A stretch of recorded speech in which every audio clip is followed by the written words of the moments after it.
대해서 얘기를 했었고, 표준화까지 지금 진행하려고 하는 거고요. 이제 이거 끝나고 나면 이제 품질 관리 쪽에 대해서 직접 들어가야 되는데 고민이 되는 게 생산 관리 쪽도 해야 되나 말아야 되나 고민을 하다가 좀 왔어요. 근데 지금 나가지는 대로 한번 해보려고 합니다. 조금 법적 규정이나 이런 거 설명이 좀 많아가지고 좀 진부할 수는 있어요. 모르고 가는 것보다는 알고 가는 게 나을 수도 있어서 해봅니다.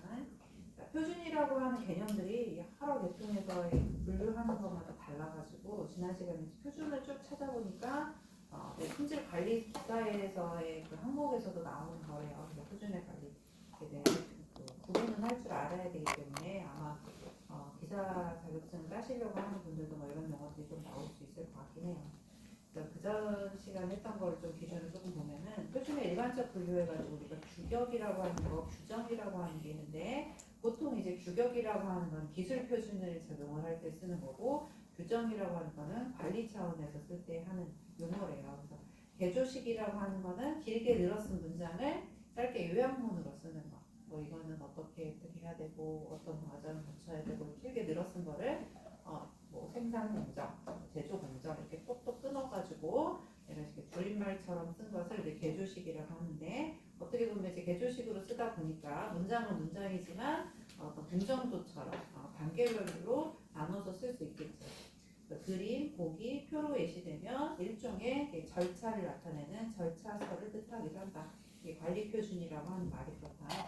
표준의 일반적인 분류 기술 표준, 관리 표준, 작업 표준 세 가지 구분을 해주시고 작업 표준은 위에 있는 규정과 규격이 보통 이제 혼용되는 편이고 규격과 규정은 조금 구분을 하셔야 된다는 얘기예요. 기술적인 사용, 기술적인 표준이 들어간 것이 규격이다. 네? 이것을 일종의 이렇게 해야 되고 저렇게 해야 되고 그래서 어쩌고 저쩌고 이렇게 나타낸 것이 규격입니다. 그 다음에 과학기술계에서 보통 쓰는 표준이라고 하는 개념은 위에 그 빨간색으로 링크를 걸어놨을 거예요. 지금 LMS에 제가 자료를 공유하긴 했는데 보시면서 이제 따라가셔도 돼요. 국가 기술 표준원이라고 하는 이 사이트에 들어가면 이제 이런 내용들이 좀 나와져 있긴 해요. 근데 지금 다운을 받으려고 하니까 다운이 안 되더라고요. 열람은 되는데 다운로드는 안 되는 그런 자리가 있어서 그렇더라고요. 아마 이런 표준집이라고 해가지고 비싸게 돈 받을 거예요. 크게 해가지고 그래서 다운로드가 안 되는 것 같긴 해요. 자, 성분 표준이라고 하는 건 어떻게 문자화로 한 거, 글로써 이거 뭐 어떻게 해야 된다 이렇게 해서 나타낸 것이 성분 표준이죠. 그래서 문서화된 기술적 기준, 규격, 지침 또는 기술 규정을 성분 표준이라고 한다. 참조 표준은 성분 표준에 비해서는 조금 법적으로 좀 약하기 때문에 참조할 정도 되는 거. 물리학적인 상수, 물성치, 과학기술적 통계 자료. 예를 들면은 물의 4도씨에서 1도, 밀도는 얼마다 이렇게 해서 규정을 해줘야 식품 공정이나 이런 데에서도 그걸 표준화하는데 액체의 밀도를 정한다든지 아니면 이거에 대한 공정도를 정할 때 기준이 되겠죠. 그 기준이 될 수 있게끔 참조 표준이고 그다음에 측정 표준이 있어요. 측정 기기, 표준 물질, 측정 방법, 측정 체계 이런 것들. 그래서 우리가 물성을 측정하는 기구 중에 좀 여러 가지가 있는데 물성을 측정한다 그러면은 흔히 얘기하는 얘가 점도가 어떻게 돼 있는가, 아니 기준이 어떻게 돼 있는가 그런 것들이죠. 이게 화학적인 것까지는 아니고 물리적인 특성을 나타내는 것들을 측정하는 측정 기계가 있고 또 우리가 색깔을 측정하는 색도계.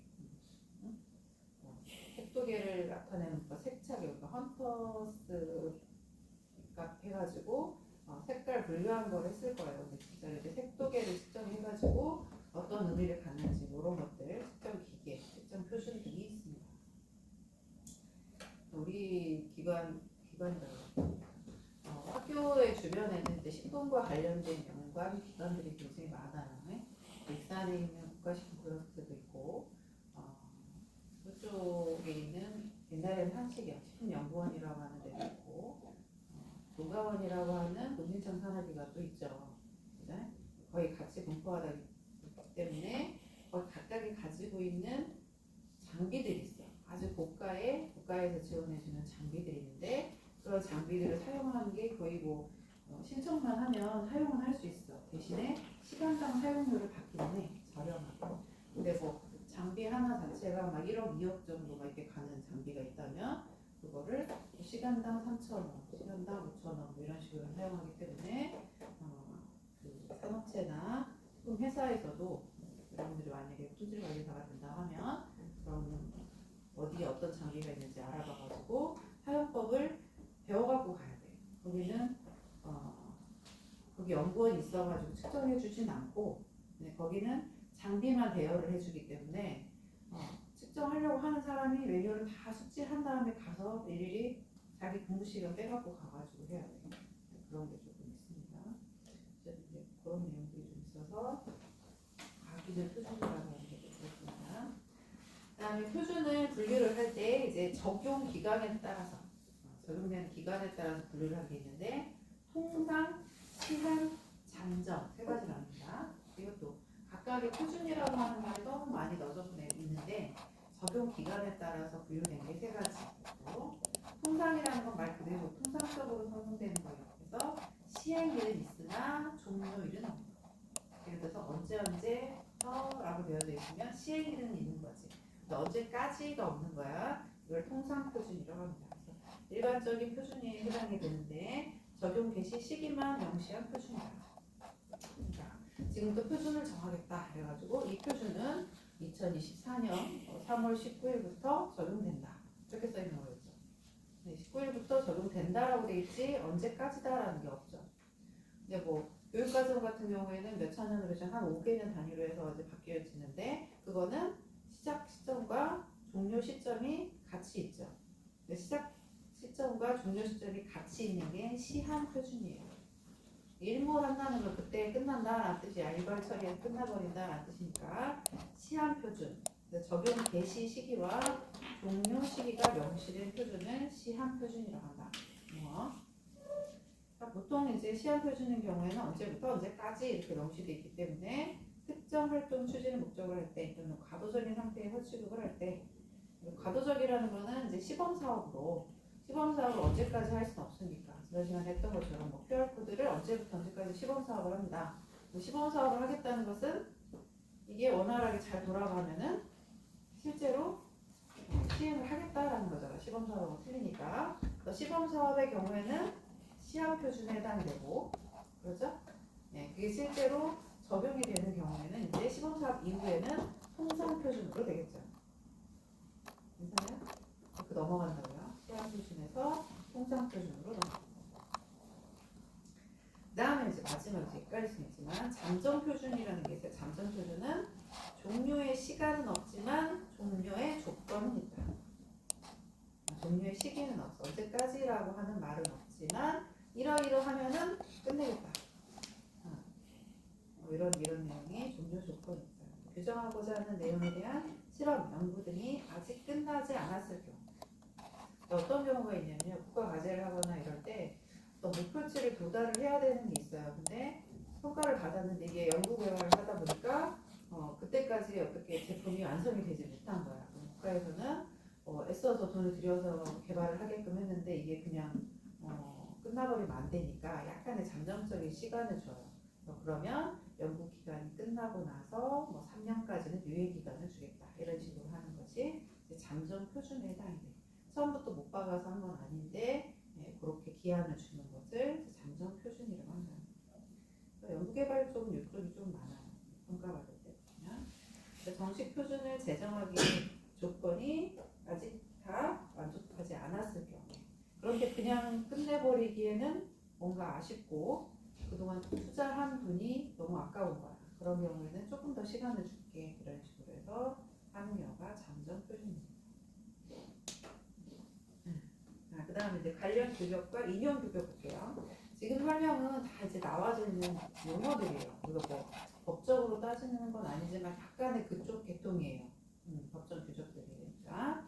그래서 관련 규격 봅시다. 관련 규격이라고 쓰는 거는 규격을 사용해. 이런 표준서 이렇게 써 있어. 예를 들어서 어묵탕 조림을 만드는 표준서 이렇게 되어 있다고 봅시다. 표준서라고 되어져 있을 때 이거는 관련 규격이냐 아니면 인용 규격이냐라는 게 좀 차이가 나요. 다음은 어떤 거에 대한 규격일까요? 라고 이렇게 참고를 할 수가 있어요. 예를 들어서 규격을 사용할 때, 즉 표준서를 사용할 때 참조할 필요가 있는 규격으로 규격에 반드시 명시를 해야 되는 경우가 관련 규격이에요. 관련 규격이라고 하면은 내가 어묵탕 조림을 표준서를 만들었어. 어묵 조림, 어묵탕이라고 했는데 어묵이 들어간 다른 제품에서 얘를 처리를 하려면 뭐 어육을 어떻게 갈아야 되고 살균을 몇 분 해야 되고 뭐 이런 조건들이 있었겠지. 그러면 직접 되고 어묵탕은 아니지만 어묵을 제조하는데 관련된 규격을 갖다가 명시를 하는 것을 관련 규격이라고 한대요. 인용 규격이라고 하는 거는 누가 비슷하게 예를 들어서 이쪽 집에서도 만두를 만들었고 이쪽 집에서도 만두를 만들었어. 근데 이쪽 집에서 만든 만두의 규격이 아주 잘 돼 있어. 그러면 내가 그놈을 갖다가 저기 A라는 집에서 만든 만두의 규격을 참조하여 뭐 제조함 이런 식으로 하면 인용이 되는 거야. 내가 직접 하진 않았어도 어떤 걸 따와가지고 쓰는 경우를 인용 규격이라고 한다. 보통 이렇게 표준서가 있는 경우에는 여기 얘기한 것처럼 KS 마크, 우리나라 인증 마크에 해당이 되는데 KS 표준, 사내 표준화시, 이게 사내 표준이라는 말 좀 이따 할 건데요. 사내 표준의 대표적인 인용 규격에 해당이 됩니다. 즉 모든 인용이 될 수 있는 게 KS의 규격보단 KS에서 인정해주면 그대로만 시험법을 따르면 그냥 인정을 해주는 거야. 새로 개발하지 않아도. 그래서 관련 규격이 있고 인용 규격이라는 말이에요. 그 다음 기능에 따른 표준 볼게요. 전달 방법 제품. 이 전달 규격이라고 하는 거는 다른 사람이 똑같이 알아먹도록 해야 되기 때문에 기본 규격에 해당이 되고 용어나 기술, 단위, 수열 등 기호 사항 등을 규정한 규격에 해당이 됩니다.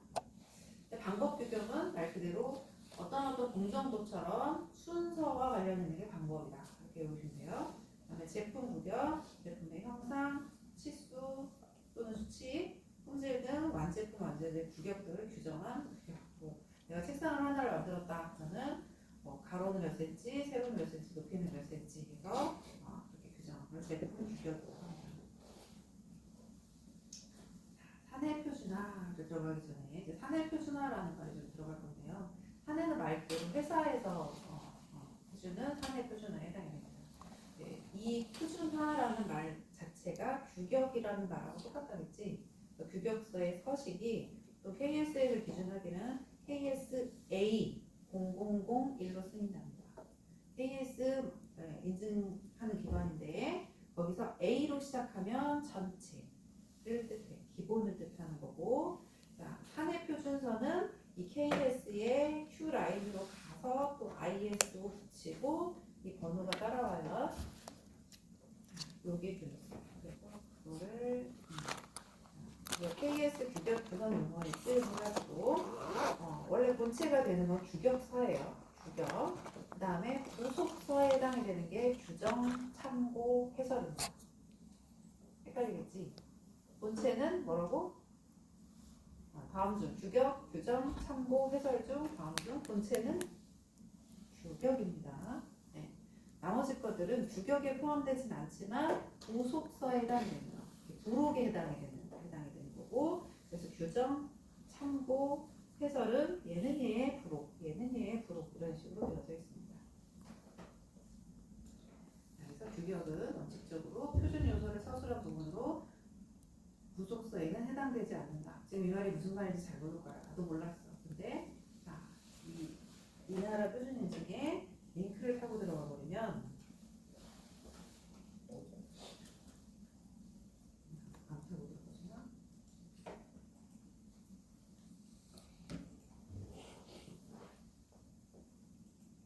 얘는 이제 이 나라 표준 인증 이쪽으로 들어가면요. 이제 링크 걸어준 대로 들어가면 국가 표준이라고 하는 게 있어요. 인증제도도 있고 기술 표준도 있고 해외 기준 규제 정보도 있고 뭐시중 이렇게 사이트가 나와져 있더라고요. 자, 여기서 이제 국가 표준으로 들어가게 되면 자, 여기에서 국가 표준 KS 예고 고시 막 이렇게 해가지고 나와져 있는 게 있어. 이쪽에서 시간 되시면 이제 봐도 좋은데, 자, 아까 KS 해가지고 A 있었었죠? A0001로 시작하는 게 기본을 나타내는 거고요. 이 중에서 10호는 뭐라고 돼 있어요?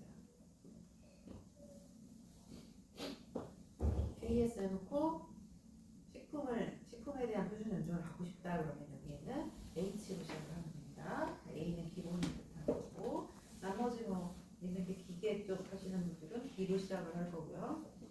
건설, 뭐 환경, 생물, 그다음에 뭐 섬유나 이런 쪽도 다 여기서 약화가 돼 있어. 그러니까 Q라고 했었던 거 아시죠? KS Q라고 했던 게 품질 경영에 해당이 되는 걸로 합니다. 네, 어떤 마크를 해볼까요? 자, 품질 경영의 일반 공장 관리, 관능 검사, 시스템 인증, 적합성 평가, 통계적 기법 등이 이거의 세부 항목에 해당이 됩니다. 지금 두 가지 얘기를 하고 있어요. 자, 이거는 이제 KS A0001을 찾아봤을 때 화면 캡처를 한 거야. 다운이 안 되기 때문에 다 다운을 못 받았고요.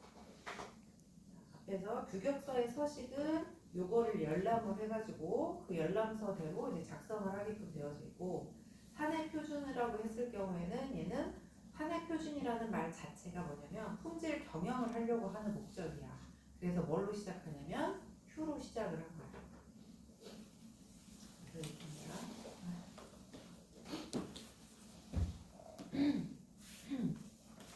그래서 Q로 시작하는 거다. 볼까요? 자, Q로 시작을 했을 때 이렇게 검색하는 걸로 하면은 Q로 바로 들어가게 텐데 일단 A 먼저 보여주고 자, 그러면 KS A000 있죠. 자, 이 나라 인증으로 가면은 자 여기에 국가 표준으로 가서 클릭해서 지금 여기까지 갔어요. 제일 먼저 있는 거 한번 클릭해 볼게요. 자, 이렇게 되면 여기가 다운로드로 갔는데 뭐 없어. 물론 이제 각각의 도시가 조금씩 보완을 해서 개정 몇 년에 했고 몇 년에 했고 이런 거는 있는데 도시 원문 보기를 하시면 이렇게 해서 뜨기는 해요.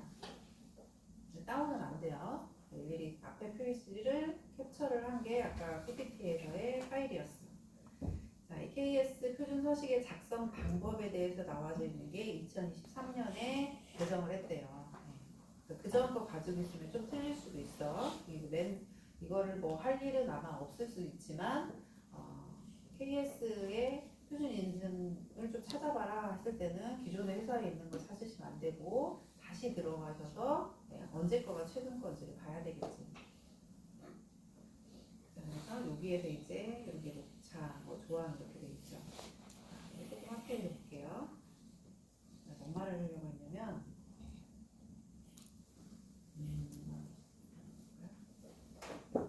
영어의 정리랑 조언이랑 다 있어요. 자, 일반적인 원칙, 표준의 목적 이렇게 다 나와져 있고 자, 여기까지 이제 작성된 것이 91회 작성된 것까지 규정 요소까지가 규격이라고 했죠. 이해되세요? 그 다음에 여기는 부속서 A부터 B 이렇게 쭉 해서 나갑니다. 부속서에 해당이 되는 건 규정, 참고, 해설이었어. 그렇죠? 뭔 말하고 있는지 아시죠 지금? KS에서 표준에 이쪽에 해당이 되는 것들이 다 규격에 해당이 되고 부속서에 해당이 되는 참고 자료 이렇게 있고요. 그 다음에 규정 있죠? 부속서 C는 규정을 나타낸다. 자, 부속서 D 또 규정, 참고, 규정. 그 다음에 여기에 관련된 해설. 해설까지 부속서를 설명해 놓은 건데 걔네들은 본체에 해당이 되지는 않는다고 이런 내용들이 쭉 있습니다. 목적으로 뭐 이걸 어겼을 때는 뭐 책임지지 않는다부터 시작해서 이거의 목적 어쩌고저쩌고까지 다 있죠. 그래서 표준의 서식과 작성 방법 이렇게 할 때는 회사를 맨 처음에 설립을 했을 때 그 회사의 운영 지침을 마련하기 위해서 이런 것들을 작성을 하기 시작하겠지. 운영 표준, KS 어디에 맞춰서 이런 얘기가 나오죠. 아까도 얘기한 것처럼 KSA는 기본을 따라가는 게 가이드북에 해당이 되고 Q에 해당이 되는 게 이제 품질 쪽, 품질 그 경영 쪽이라고 얘기했죠. 적합성 평가, KS Q라고 하는 게 이 회사의 사내 표준화를 만들기 위한 품질 경영 파트에 해당이 되는 거. 그 다음에 만약에 여기가 식품회사였으면 아마 여기가 H로 시작하는 걸로 하겠다라는 얘기예요. 이게 지금 KSA0001을 하나 열람을 해봤어. 다운로드는 안 되고 열람만 한다고.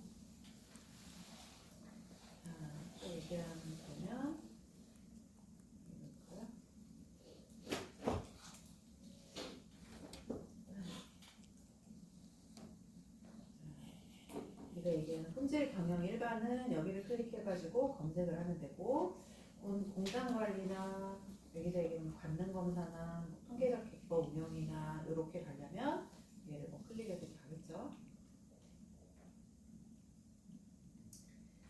통계적 기법이라는 거, 그래요. 좀 이따 이제 샘플링 방법에 대해서 좀 얘기를 하려고 하는데, 모든 제품을 다 검사를 하게 되면 판매를 할 게 없겠지. 그지? 생산된 제품에 대해서 일부만 채취를 해가지고 그거에 대해서 품질 검사를 하는 거. 그 중에 하나가 이제 샘플링 검사법에 해당이 되는데, 이제 그거에 대한 내용들이 쭉 있어요. 통계적 해석은 어떻게 될 거고, 그다음에 뭔 어떻게 될 거고가 나눠져 있습니다. 일부는 이런 거를 개선할 필요가 없으니까 폐지한 경우도 굉장히 많아요. 그렇죠? 옛날 방법인데 폐지됐는데 예전에 나는 이랬으니까 그때는 어쩌고 해가지고 그것만 고수하면은 이제 그건 인증 못 받으니까 이것도 수시로 들어가서 폐지가 됐는지 아니면 아직 계속 유지 중인지도 확인을 해야 되겠지. 얘네들은 다 폐지됐으니까 이거 한번 볼까요?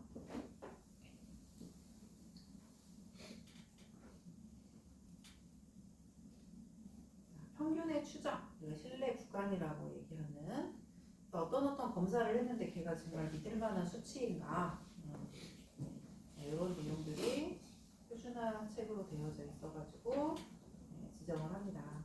우리는 이제 고등학교 때 통계를 살짝 하고 넘어가죠. 확률과 통계는 문이과 공통이니까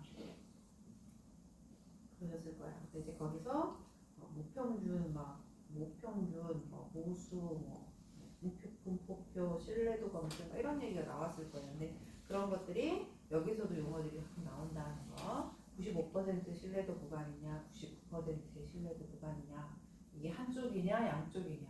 네? 그다음에 수능 볼 때도 했겠지만 정규 분포를 그릴 때 정규 분포의 의미가 뭐냐 이런 내용들이 이렇게 지침서가 있다 이거지. 아무 데나 그냥 막 따서 쓰는 게 아니라 신뢰 수준은 뭐에서 뭐까지 이렇게 얘기한다 내용들. 그래서 자기가 이제 샘플 검사를 한 것이 이 범위 안에 드는지 안 드는지 증빙을 해야 되기 때문에 이 규격서에 맞춰가지고 이제 제시를 하면 되겠죠. 자, 이 나라 표준 인증에서는 KS에 대한 인증서 작성법이나 이런 예시들을 찾는 데가 여기다라는 거.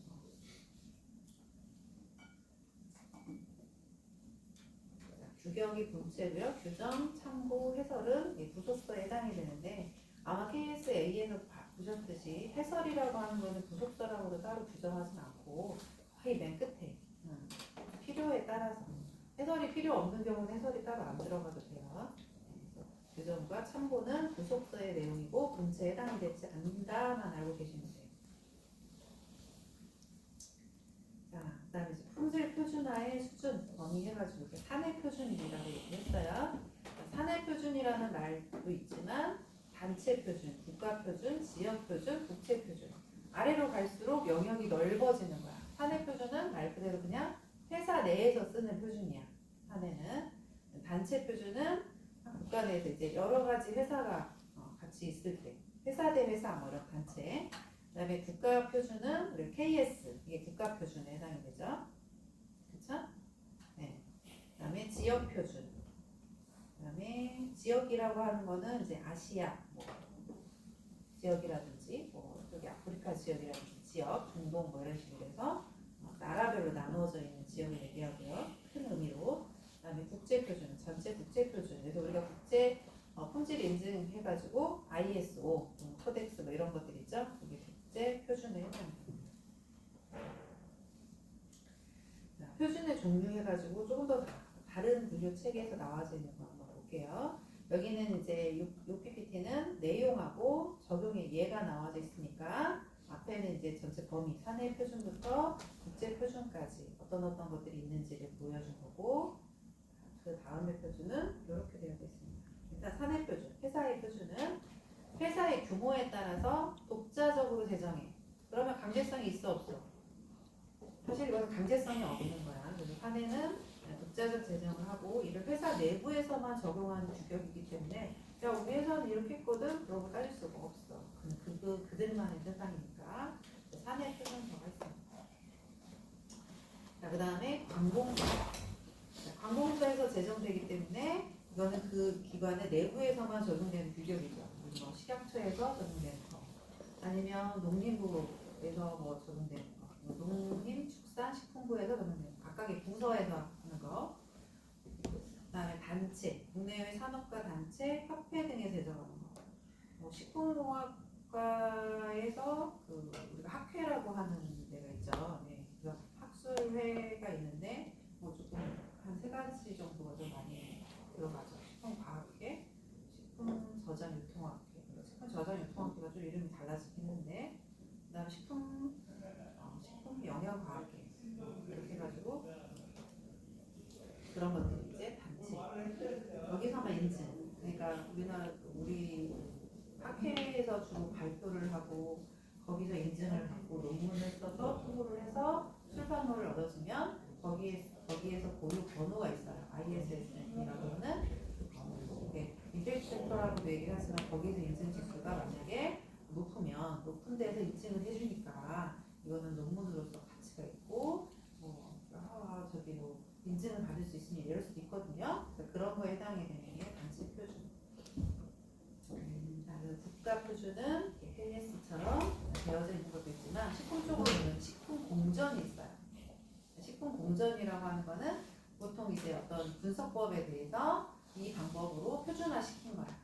예를 들어서 산도를 측정한다. 그럼 산도는 어떻게 해가지고 어떻게 해서 무얼로 적정을 해서 얼마로 계산한다. 계산법까지 다 해서 매뉴얼화 시킨 것이 이제 식품 공전이에요.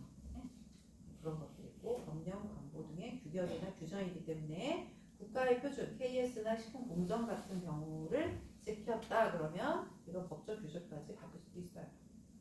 그런 말 함부로 쓰면 안 된다. 그러죠. 내가 가계수공을 해서 이렇게 했는데 식품 공정에 따라서 이렇게 했어요. 이렇게 했어.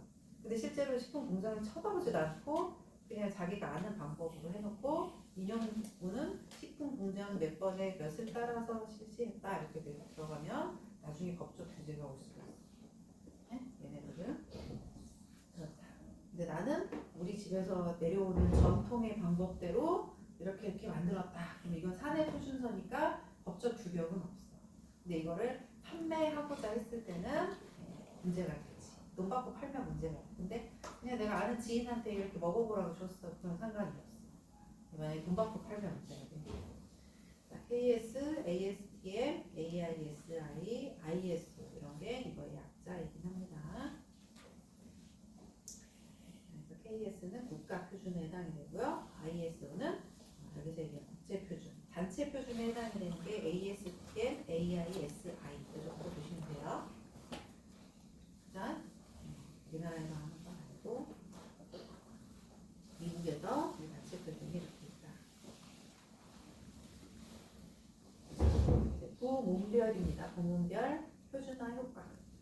각각의 단계에서 어떤 회사를 설립하려고 했을 때 이 회사가 만들어진 설계 단계냐 아니면 물품을 구매하는 원료를 구매하는 구매 단계냐 아니면 제조 단계냐 검사의 단계냐 영업의 단계냐에 따라서 표준화를 실시를 했을 때 그냥 표준화라는 하나의 규격이니까 이렇게 따라하는 거고 그냥 네가 알아서 해.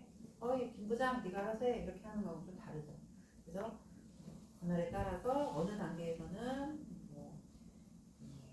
재료비도 경감할 수가 있고 회수 조치가 됐을 때 어떤 것도 컴플레인 들어왔을 때 그걸 조치하는 방법도 개선할 수도 있고 이런 내용들이 있죠. 근데 우리 보시면 주로 우리는 어디 쪽에 해당이 되냐면 제조 쪽에 해당이 됩니다. 제조 쪽. 제조 공장에서 생산 공장에서 줄 건데 로트라고 하는 말이 나와요. 로트 번호 이렇게 얘기했을 거예요. 그거에 대해 조금 더 얘기하려고 해요. 표준화 효과는 단적으로 보면 이런 내용들이 있다 정도만 알고 계시면 돼요. 사내 표준의 구분해가지고 앞에서도 자꾸 용어 설명 나오죠. 규정, 규칙, 지침, 규격, 작업 표준. 이 중에서 법적 규격이 있는 거는 규격입니다. 사내 표준은 국가적으로 하진 않지만 규격이라고 하는 건 꼭 지켜야 됩니다. 이걸 어기면 안 돼요. 그러나 규정이나 규칙이나 지침이나 작업 표준은 약간 강제성은 좀 덜한 거. 그런 내용들이 있습니다. 그런 용어들에 대해서 한 번씩 읽어보시고 외울 필요는 없는데 규정, 지침, 규정, 법정 이런 것들이 어디까지를 얘기하는지를 쭉 읽어보시면 돼요. 지금은 사내 표준화에 대해서 얘기합니다. 우리 취업을 하게 되면 회사에 들어가게 될 텐데 그 회사에서 어떤 공정으로 해서 우리가 지는지를 보려고 사내 표준화를 해. 이게 조금 더 거국적으로 되면 단체가 되고 국가가 되고 국제화가 되겠지만 그거는 이제 다른 법률 관계자들이 알아서 할 일일 수도 있어. 그치? 가장 근접하게 맞닥뜨리는 건 아마 사내 표준화를 접목하는 걸 거야. 생산활동을 수행하는 데 있어서 사내 표준화에 대한 내용이고요.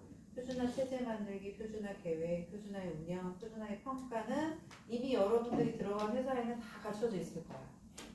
몸만 들어가면 되겠지. 그런데 만약에 자기가 사장이 돼가지고 회사를 하나 설립하려고 해. 그럴 때는 이런 게 만들어져야 되겠지.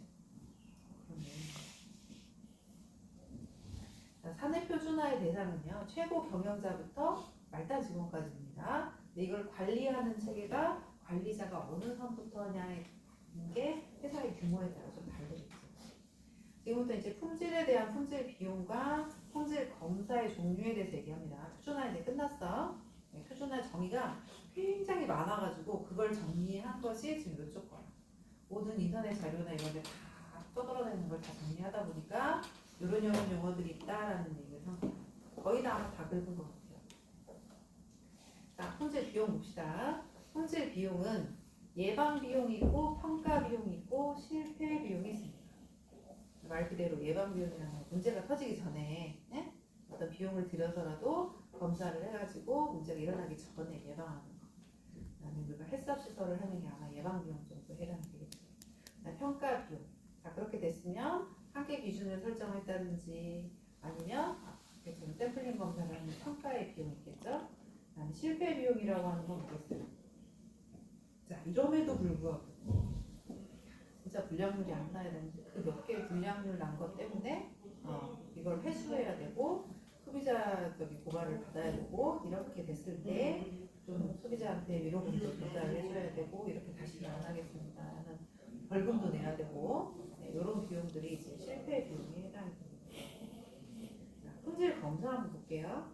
자, 품질 검사는 물품을 몇 개의 방법, 여러 가지 방법 중에서 시험한 결과를 품질 판정 기준과 비교하여 개개의 물품과 적합 부적합 판정을 내리고 이렇게 막 길게 써 있어요. 어쨌든 검사를 할 건데 검사를 하는 방법이 여러 개의 수준으로 나눠져 있어. 진짜 세게 검사할 거냐, 아니면 슬렁슬렁 할 거냐, 아니면 보통의 수준에서 할 거냐. 그다음에 개수를 1000개 다 할 거냐, 100개만 할 거냐, 두세 개만 할 거냐. 제품의 종류에 따라서 이런. 품질 검사의 종류 봅시다. 검사의 종류는 검사 분류 각각의 이 항목에 따라서. 자, 일단 품질 검사의 목적에 따라서는 목적에 따라 들어올 때 물품이 입고될 때 할 거냐, 공정 중에 할 거냐, 아니면 제품 만들고 나서 할 거냐. 제품 다 만들어지고 이제 물건을 실으려고 할 때, 출하할 때 할 거냐에 따라서 목적에 따라서 이렇게 나뉜대요. 그럼 여러분들 어떻게 알고 있어요? 품질 검사의 종류 다음 중 검사의 분류에 따른 연결이 잘못된 것은 예를 들어서 그지? 굳이 이제 제가 객관식으로 낸다고 하면 이걸 막 주관식으로 내지는 않아. 근데 뭐는 알고는 있어야 돼. 품질 검사의 종류. 장소에 따라서 정 위치에서 여기서 있는 자리에서 할 거냐, 아니면 이렇게 돌아가면서 할 거냐, 아니면 저기 지방에 하나의 공장이 있다. 그럼 공장까지 가서 출장 검사를 할 거냐. 성질에 따라서는 파괴 검사. 근데 파괴 검사는 어때? 얘가 막 깨지는 게 중요하거나, 그렇죠. 견고한 게 중요하다는 경우는 진짜로 한번 깨뜨려 봐야지. 근데 다 깨뜨리면은 물건을 팔 게 없네, 그렇지? 파괴 검사의 경우에서는 어쩌냐? 수준이 그렇게 높지는 않을 수 있어. 네? 이게 뭐 말이냐면 1000개다, 되게 대상이 1000개다라고 하면 1000개를 다 하면 할 게 없으니까, 네, 이 샘플링하는 개수가 좀 적어지겠죠. 이런. 그다음에 비파괴 검사. 요즘은 비파괴 검사를 많이 하는데요. 주로 파괴 검사 중에서도 우리가 커피 있잖아, 커피 원두를 판매하는 회사라고 해봐. 근데 예전에는 이거를 커피가 잘 로스팅이 잘 됐는지 보려면 이걸 눌러가지고 교집권을 이렇게 까서 보는 실험을 했어. 이게 뭐 파괴 검사가 되지. 근데 그러다 보니까 이분은 까서서는 아예 모양이 틀어져 버리니까 그 다음 검사를 못 하겠는 거야, 진행을. 왜냐면 이 샘플 가지고 그 다음 실험을 해야 되는데 못 하겠으니 어떻게 하냐면 비파괴 검사라고 해가지고 여기에 투시형 성기경인가 그런 걸로 이제 레이저처럼 쏴요. 그러면 얘가 빛이 들어갔을 때 얼마만큼 돼서 나오느냐 뭐 이런 것들이 있어요. 그러면 얘가 얼마만큼 로스팅 돼가지고 단단해졌느냐에 따라서 얘가 투하되는 게 좀 다르대요. 뭐 그런 식으로 하는 게 비파괴 검사에 깨뜨리지 않고 식품에서도 그런 거야. 뭐 유리를 깨부시거나 그런 게 아니라 커피 원두 같은 거, 콩 볶은 거 이런 것들. 그다음에 관능 검사 있죠? 관능 검사라고 하면은 일단은 눈으로 보고, 그렇지? 눈으로 본다는 건 색깔이에요. 눈을 대체할 수 있는 것들이 이제 색차계 이런 것들 얘기를 할 수 있을 거고. 그다음 우리가 입으로 씹었을 때 씹힘성이나 탄성이나 우리가 젤리를 먹을 때 사람이 다 젤리를 먹어볼 수는 없잖아, 그렇지? 젤리에 이게 탄성이 얼마나 되는가 도식감도 볼 거고 이런 것들도 다 여기에 해당이 됩니다. 관능 검사라고 얘기하지만 요즘은 관능 검사를 대체할 수 있는 장비들이 나오고 있죠. 그저께 찾아보니까 전자눈도 있더라. 그전에는 전자혀도 있었고 전자코까지 있었거든요. 근데 지금은 전자눈도 나와. 카메라의 기술이 좀 많이 발전하는 그거. 그 다음에 측정 검사, 유감 검사 이런 것들이 성질에 따라서 부여입니다. 그 다음에 방법에 따른 방법에 따른 분류 한번 보실게요. 전수검사, 무슨 말이에요? 전수검사. 전수검사는 다 검사해야 돼요. 전수검사 한번 들어갔다 그 공장 끝나는 거예요. 그 다음에 로트라고 돼 있죠. LOT라고 돼 있는 로트 번호인데 이게 샘플링 검사. 대부분 이제 이 로트 샘플링 검사가 대부분이 하는 거예요. 전수 검사까지는 세게 안 가요. 관리 샘플링 검사, 검사를 안 하는 무검사. 그 다음에 자주 하는 자주 검사. 횟수예요. 항목에 따라서는 수량 검사, 외관 검사, 치수 검사, 중량 검사, 성능 검사. 검사의 분류에 따른 연결이 잘못된 것은 됐죠? 자, 로트 샘플링 검사가 조금 알아두셔야 됩니다. 자, 품질 보증 볼게요. 품질 보증 활동이라고 하는 것은 품질 검사와 품질 검사와 관리가 제대로 수행이 되는지, 그네들이 짜고 친 건 아닌지 이런 거 관리하는 품질 보증. 품질 보증이라고 얘기하는 거는 퀄리티 어슈런스에서 QA라고 해서 약자를 쓰고요. 품질 보증하는 활동을 얘기한다. QC가 이제 품질 관리를 뜻하는 거면 QA는 품질 보증을 뜻하는 겁니다. 자, 입장 차이에 따라서 사내에서는 이제 소비자에 해당이 되는 게 다음 공정에 해당이 됩니다. 왜냐면 이 공정을 지나가지 않으면 다음 공정이 없기 때문에 다음 공정에 해당이 되는 게 소비자의 입장이다라는 말을 좀 어렵게 썼네요. 사회에서는 사용자 또는 구매자를 실제 사용하는 소비자를 뜻하죠. 소비자의 개념이 사내에서는 보다 다음 공정. 사내 표준화에서 맨 처음에 입고가 되고 그 다음에 뭘 투입을 하고 뭐 이런 단계가 있을 거 아니에요. 그러면은 입고의 다음 공정이 사내에서는 소비자에 해당이 된다는 얘기를 하고 있어요. 자, 그 다음은 이제 6 시그마라는 숫자 6이에요. 시그마라고 하는 거는 우리가 통계 기호에서 표준 편차를 쓸 때 시그마를 많이 써요. 그렇죠? 그렇대요.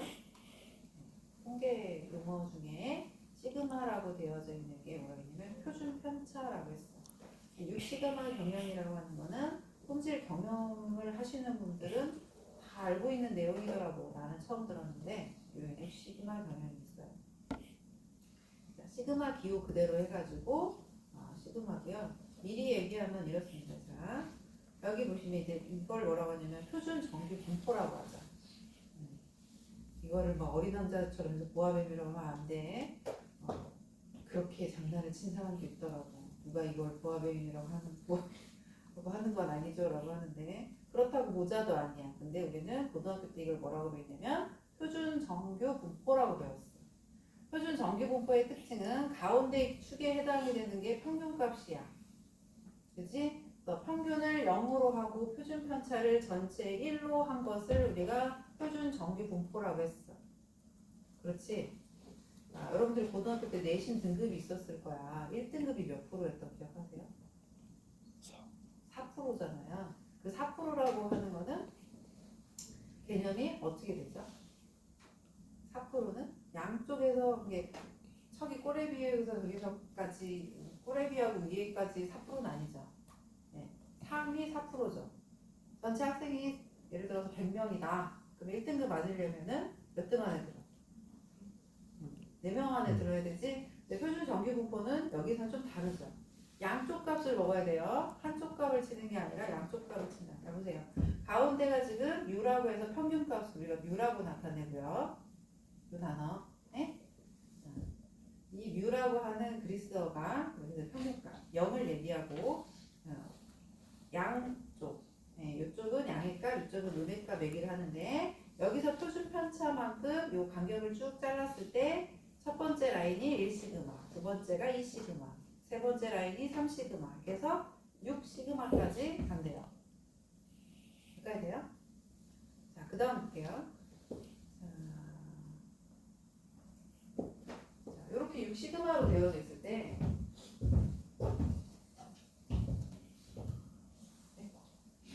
그 다음 부분인데 왜 안 나오냐? 이게 딱 캡처가 됐는데 제가 이거를 넣을 수는 없어서 이걸 빼고 드렸어.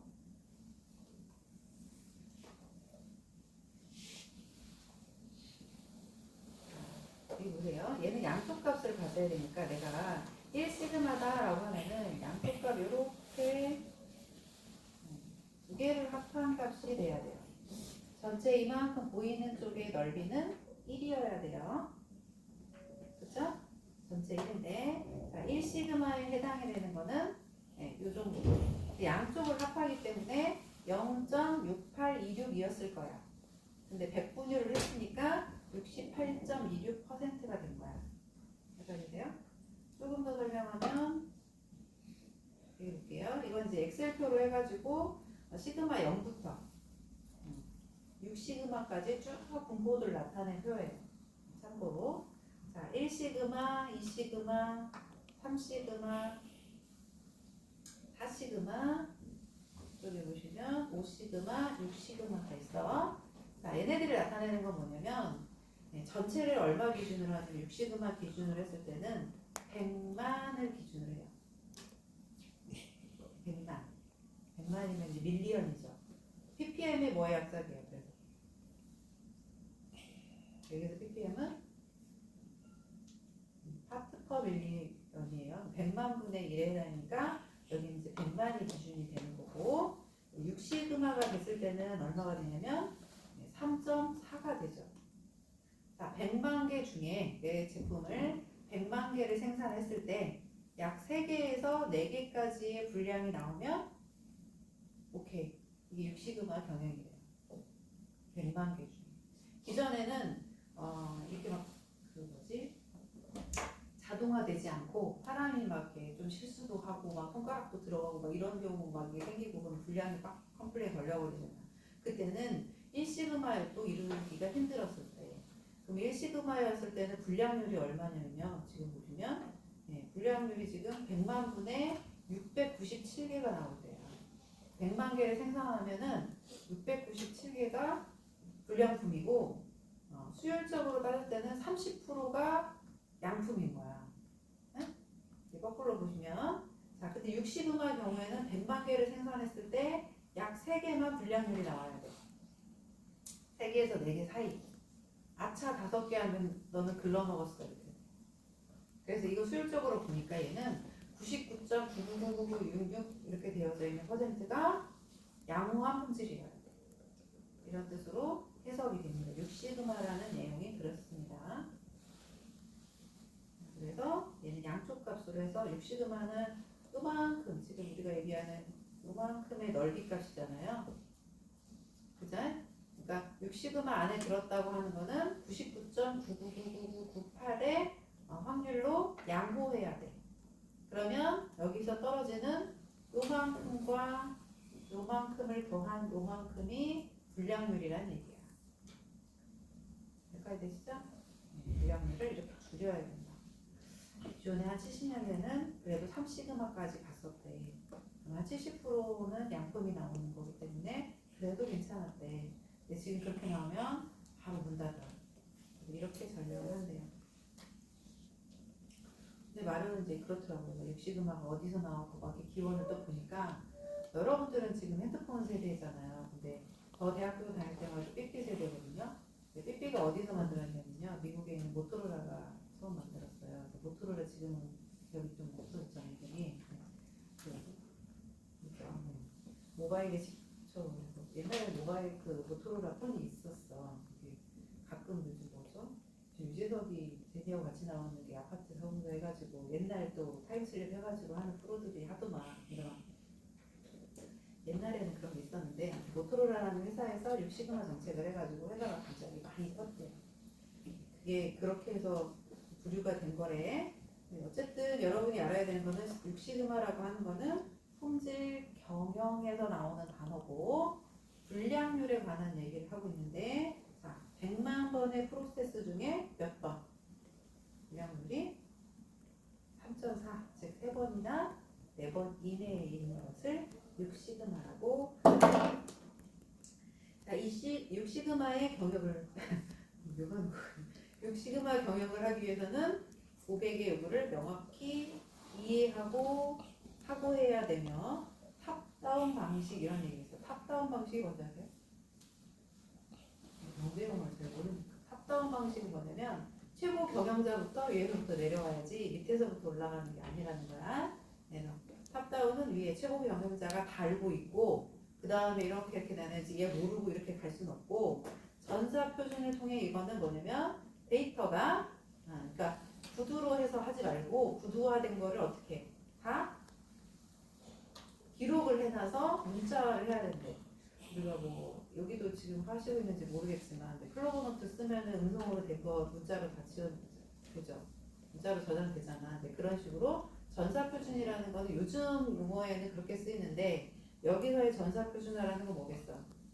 최고 경영자부터 다 이렇게 오더를 받아서 그것이 그냥 그래 너 알아서 해 김 부장 알아서 해 차 부장 차 과장 알아서 해 이렇게 한 게 아니라 그 사람들이 다 이렇게 사인하고 기록 내놓고 언제 며칠 몇 시에 어떤 이유로 이렇게 했다라는 것까지 만들어 놓는 것을 얘기를 한대요.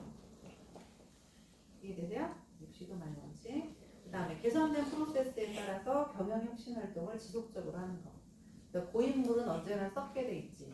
고인물 하지 말고 밑에 사람이든 위에 최고 경영자든 해가지고 새로운 아이디어가 있거나 새로운 표준이 생기면 그걸 개선할 수 있는 그런 마인드를 가지고 있어야 된다. 뭐 이런 얘기예요. 경영에 대한 용어들이 잠깐 나와요. 근데 이것만 해도 뭐 한 학기 수업이 되더라고. 찾아보니까 뭐 그렇게까지는 다루고 싶진 않고 이런 품질 관리론을 배우고 있으니까 용어적으로 해서 6시그마라고 하는 게 무슨 말인지는 알아야 될 것 같아서 잠깐 가져와 봤어요.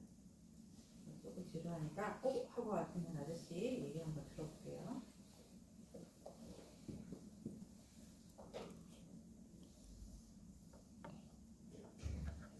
이거 소리가 안 나나요?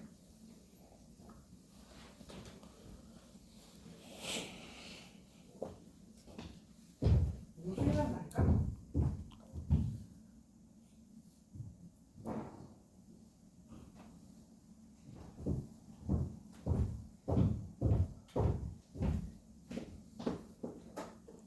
어떻게 소리가 날까?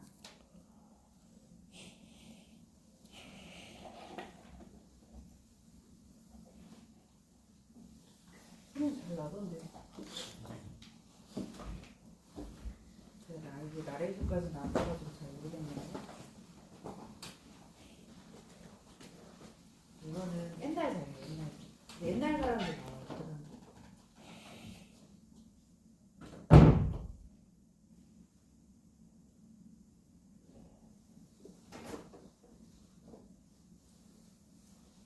나오니까 자막만 보세요.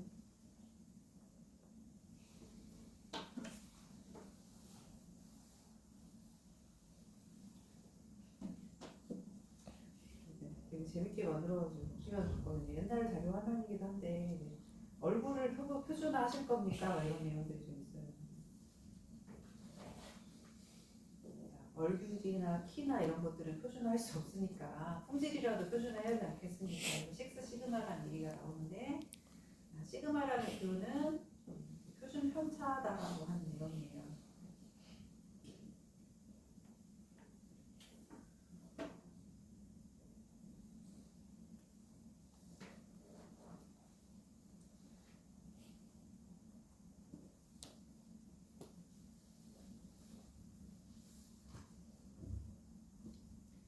평균은 다 해가지고 이제 평균을 내는데 표준 편차라고 하는 거는 평균 점수에서 얼마만큼 편차가 있느냐라고 했을 때 표준 편차가 뭐 크다 작다 이렇게 표현을 하죠. 자기는 표준 편차 몇 퍼센트 몇 분위에 든다 뭐 이런 얘기를 들어봤을 거야.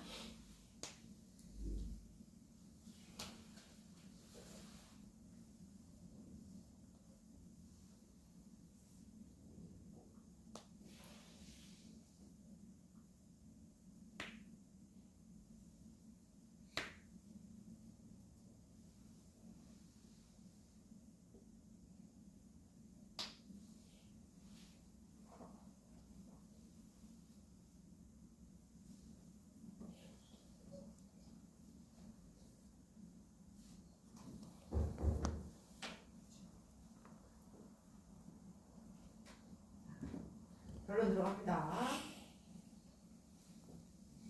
평균값은 품질, 0점짜리 점수는 불량품이고 선생님의 노력은 품질 관리에 해당이 됩니다.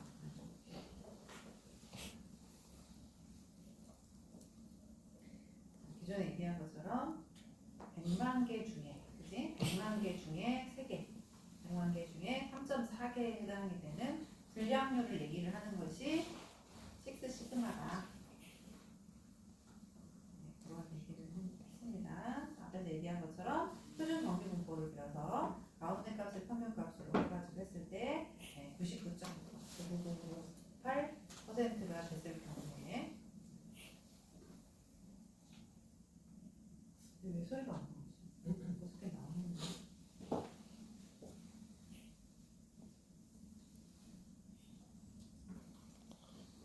굉장히 곤란한데 소리가 나오게끔 알아봐야 되겠네.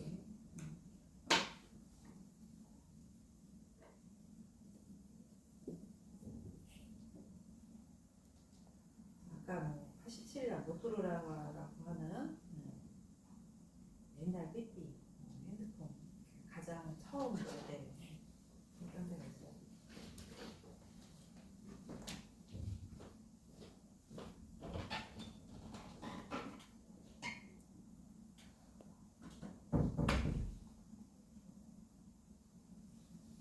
이 사람이 요거를 경영에 정책해서 그러니까 지이라는 회사가 에디슨이 창설한 회사래요. 지이라는 회사는 지금도 굉장히 대기업이에요. 회사인데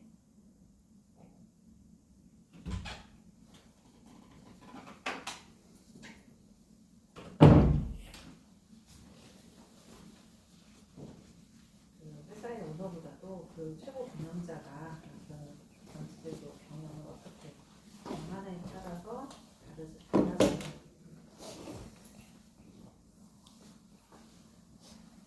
근자에도라고 하는 게 90년대 2000년 전 자료에 있던 것 같아요. 이게 동영상을 보면. 그래서 연구개발 부분에서도 식스 시그마를 많이 도입해가지고 얘기를 하고 있는데 이게 연구개발에서도 이렇게 되기 때문에 우리가 실험값을 얘기할 때도 자꾸 통계치를 얘기를 해요. 혹시 몇 퍼센트 신뢰도냐, 아니면 유의차가 몇 퍼센트 이내였느냐, 그다음에 특히나 이제 먹어서 바로 효과가 나와야 되는 제약 같은 경우에는 신뢰도 구간이 99%까지 가야 돼. 우리는 이제 이런 이공계적 실험은 95%까지만 혈도를 맞추면 그래도 유의적인 차이가 있다라고 얘기를 할 건데 연구개발 부분에도 얘네들이 도입돼서 들어가고 있기 때문에 여러분들 알아야 될 용어인 것 같아가지고 한번 붙여봤어요. 근데 왜 소리가 안 나는지는 잘 모르겠어요. 여기서 안 해서 그런가?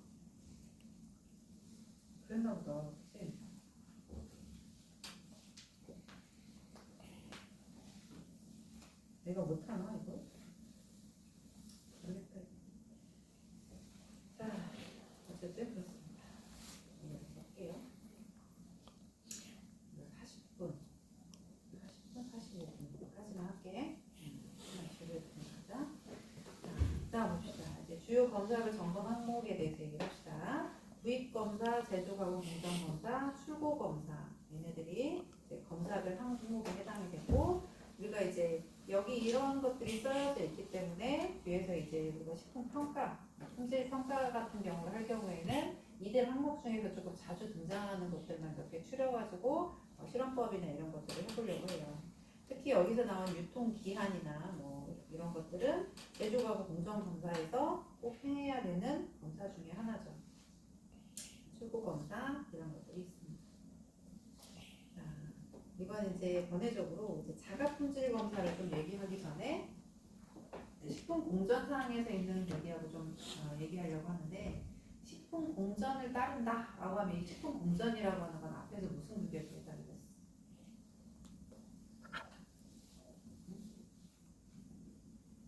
어떤 수준이었어? 표준화 수준이니까 KS하고 식품 공전은 국가 수준이야. 이게 식품 공전은 그런 색으로 나와져 있는데 우리가 제품의 식품 공전을 따랐을 때는 성분 항목이 다 이런 건 아니고 거기 나와 있는 것 중에 성상 주로 이제 납이나 카드뮴이나 주석이나 얘네들이 이제 함량에 따라서 얼마 이하 뭐 이렇게 나와져야 돼. 그다음에 특히나 이제 주석상 같은 경우는 얘가 많이 들어가 있으면 캔이 90회, 캔음료 같은 거 경우에 그래서 그 이하로 있어야 되고 세균수는 얼마 이하로 있어야 된다. 대장균은 음성이어야 된다. 대장균은 뭐라고 했냐면 오염의 지표라고 했어. 대장균이 양성으로 나왔다면 어쩐다고. 응? 얘는 손 안 씻고 그냥 이렇게 만졌구나. 작업자의 그 오염 지표를 얘기하기 때문에 대장균은 음성이어야 된다. 그다음에 보존료로 쓰이는 안식양산 나트륨이나 파라옥시라는 안식양산, 기타 뭐 솔빈산이나 이런 것들 있죠. 그 보존료는 각각당 얼마 이하여야 된다. 이런 식으로 나타낸 것이 식품 공전상의 규격이야. 그지? 규격이야. 이거를 넘기면 안 된다라고 하는 이게 규격이에요. 규청 아니고 규격은 어쩐다 그랬어. 법적 규제를 따른다. 근데 이거 이하를 이렇게 이하라고 했는데 이거보다 높게 나온다. 그러면 다 폐기 이래야 된다고 해. 그 회사는 3개월간 영업 정지. 그렇게 때리는 것이 규격이다. 규격은 법적 규제가 있다. 그런데 식품 공정은 일종의 KS인 것 같은 국가 규격이잖아요. 근데 자가 규격이라고 하는 거는 법적 규격은 좀 없어. 이렇게 제품 만들어 보니까 국가 공인기관에다가 검사하기 전에 자기 연구실에 식품공학을 좀 전공한 그 아들이 있고 아들이나 딸이 있고 어느 정도 적정하게 실험 도구들이 좀 있는 거야. 그래서 내가 식초를 개발해봤는데 아들아 한번 이거 산도 좀 측정해봐 이렇게 할 수 있지.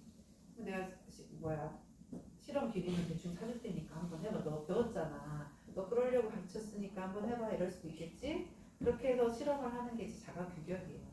또는 식품 회사를 차렸을 때 요즘은 회사 그 교육을 받을 때 사장님만 받는 것도 있지만 거기에 팀장 교육 같은 경우에는 사장님 이하의 한 부장급, 팀장급이 받기도 하고요.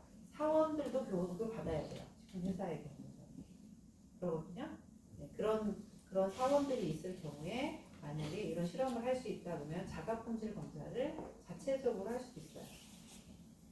자, 자체적으로 조금 해보고 이건 만족할 것 같아 라고 하면 어디에 의뢰하냐면 자가품질 검사에 의뢰 기관이 따로 있어요. 자가품질을 무조건 집에서만 하는 건 아니야. 자가적으로 하는 게 아니라 자가품질 검사를 하는 기관이 따로 있어. 그 기관에다가 돈 내고 해야 돼. 인증서를 받아야 되는데 모든 제품을 다 갖다 맡기면 다 돈 한 건당 5,000원, 10,000원, 30,000원 막 이렇게 해가지고 했는데 100개를 갖다 해봐.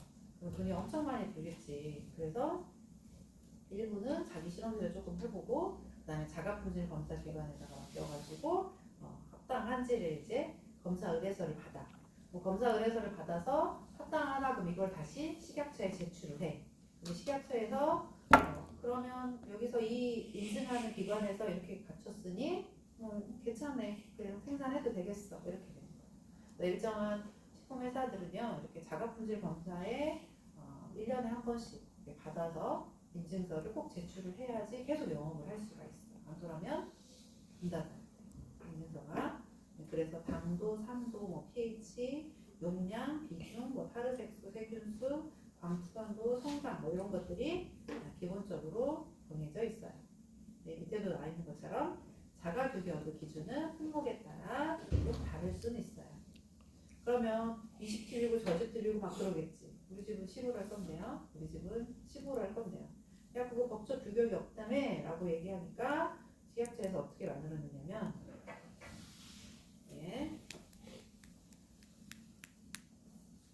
이렇게 자가품질 검사 매뉴얼을 만들어놨어요. 최근판 2018년 판인데요. 자, 얘네들이 만들어내서 뭐 자가품질은 어떻게 할 거고요. 검사 항목은 어쩔 거고요. 법령은 어쩌고 규격은 얼마일 거예요. 이렇게 돼 있다고. 네, 이렇게 나와져 있는 거에는 이제 일부만 딴 거야. 일부만 따서 붙여봤어요. 규격에 해당이 되는 것들이 이제 이렇게 돼 있어요. 이게 규격이에요. MCMM이라고 들어보셨죠? 주로 이제 미생물수 얘기를 할 때 얘기를 하는데 NCMM이 볼까요? 여기 확대해서 볼까?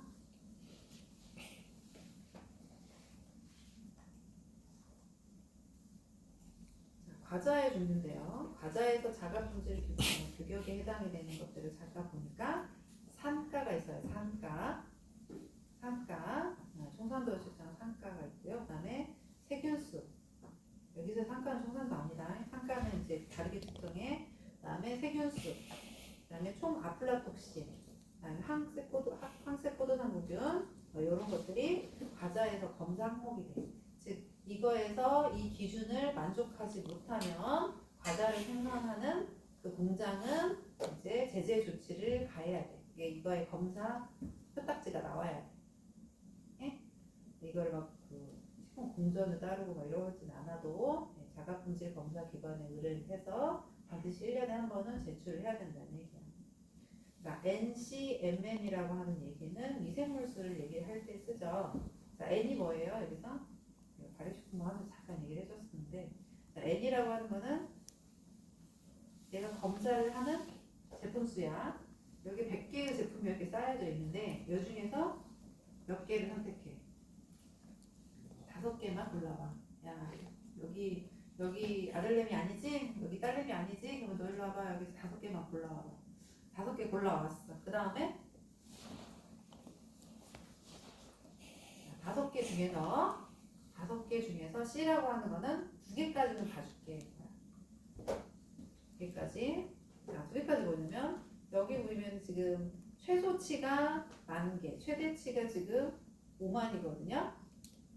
그죠? 다 10,000개 이하로 다 5개가 다 나오면 무조건 합격이겠지. 응? 근데 C라고 해서 2개라고 돼 있으니까 10,000개, 3개는 다 10,000개 이하야. 응? 근데 2개가 10,000개보다는 좀 많았어. 한 30,000개 됐는데 50,000개보다 적어. 그러면 통과시켜 줄게 이런 뜻이에요. 이해되세요? 네. 그런데 이 2개도 안 하고요. 1개만이라도 50,000개가 넘어가면 걔는 땡탈락이에요. 이해되세요? 50,000개 이상이 하나라도 있으면 얘는 땡탈락이야. 그런데 이 10,000개 이상이 2개까지만 있는데 이 사이에 있어야 돼. 있더라도 50,000개가 하나라도 나오면 탈락이라고 해. 이렇게 되는 게 MCMM법이라고 해요. 예전에는 이제 이렇게 되기 전에는 딱 상한선만 있고 중간치가 없었어. 지금 10,000개 이상 50,000개 너무 가혹한데요 하고 이제 식품업자들이 이렇게 하면 못 해먹겠네라고 해가지고 조금 완화된 규정이에요. 예전에는 10,000개 이상이 2개 나오면 무조건 땡탈락이었다고. 근데 최대 맥시멈 값을 주면서 50,000개 미만이면 그래도 2개까지 봐줄게 라고 한 게 지금 이렇게 되는 거예요. 세균수 보통 10에 4승계를 넘지 않아요. 대장균도 그렇고 뭐든지 간에 그렇다는 내용도 있고요. 그다음에 아플라톡신이 있어요. 아플라톡신은 B1, B2, G1, G2 뭐 이렇게 되어져 있는데 한두 개만 나오는 게 아니라 이렇게 다 더해가지고 그 합이 이렇게 되는 거. 뭐 땅콩 크래커라든지 맛동산 이런 데도 이게 땅콩이 좀 부스러기가 들어가죠. 땅콩이나 견과류에 아플라톡신이 굉장히 많이 들어갈 수 있어. 곰팡이도 들어가면 어떻게 하지를 못해. 그래서 이렇게 제재가 되어져 있습니다. 이 B1 같은 경우에는 발암 물질이야. 이렇게 해서 얘만으로도 그렇게 됩니다. 세균수뿐만 아니라 이제 황색 포도당 구균 있죠. 황색 포도당 구균은 작업자의 상처가 났어. 상처가 난 거를 지표가 되기도 해요. 그러니까 대장균은 화장실 갔다가 오염지표라고 했었잖아요.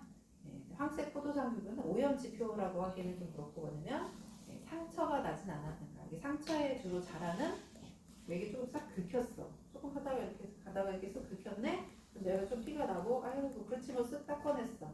거기에 바로 뭐가 자라면 황색 포도당균이 자라. 근데 그거 가지고 그 사람이 장갑도 뭐하고 뭐 위생 처리 안 하고 그냥 뭘 만져서 이제 씻어서 넣었어. 그러면은 황색 포도당균이 거기 나오겠지. 그래서 이 황색 포도당균은 작업자의 위생을 얘기하기도 해요. 예. 그래서 황색 포도당균 같은 경우에는 MCM이라고 되어 있죠. 여기까지 안 풀렸어. 왜냐면 얘는 유죄하기 때문에 세균수 말고 여기 같은 경우에는 M이 안 풀렸다고. 라지엘이 없고 5개를 채취했을 때 무조건 나오면 안 돼. 알겠죠? 샘플 5개 중에 얘도 0이고 얘도 0이잖아. 한 개도 나오면 안 된다는 얘기예요. 절대 나오면 안 된다. 뭐가? 과자류에서는 그렇다. 그치? 각각 과자, 캔디 이런 얘기들이 좀 있습니다. 그다음에 이제 우리가 이제 식초 같은 경우, 저희 같은 경우는 이제 발효식품을 많이 하니까 발효식품의 경우에는 뭐 총산도, 타르색소, 보존용 이런 것들 있죠.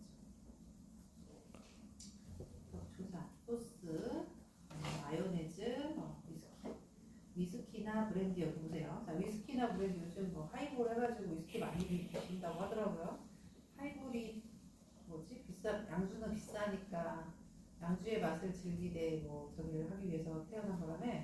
근데 뭐 위스키 같은 경우에도 뭐가 있냐면 메탄올이 나올 수 있어요. 메탄올 독성이 있기 때문에 이 함량이 꼭 기준이 돼요. 메탄올과 알데하이드가 유독한 물질이기 때문에 많이 나오면 안 좋은 거야. 그래서 그 기준을 합격해야지 그나마 수입의 제재를 막을 수 있어요.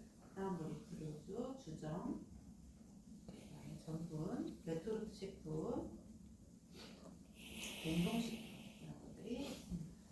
냉동식품은 아이스크림이나 이런 것들이 많이 지금 MCMN까지 해가지고 많이 좀 풀렸어요. 그래서 이렇게 규제가 조금 풀리고 있는 편이긴 한데 그래도 규제가 있어. 가열하는 냉동식품의 경우에서는 100마리를 넘기면 안 돼. 무조건 땡 탈락이야. 이렇게 되는 것들이 자가품질 규격이 좀 있습니다.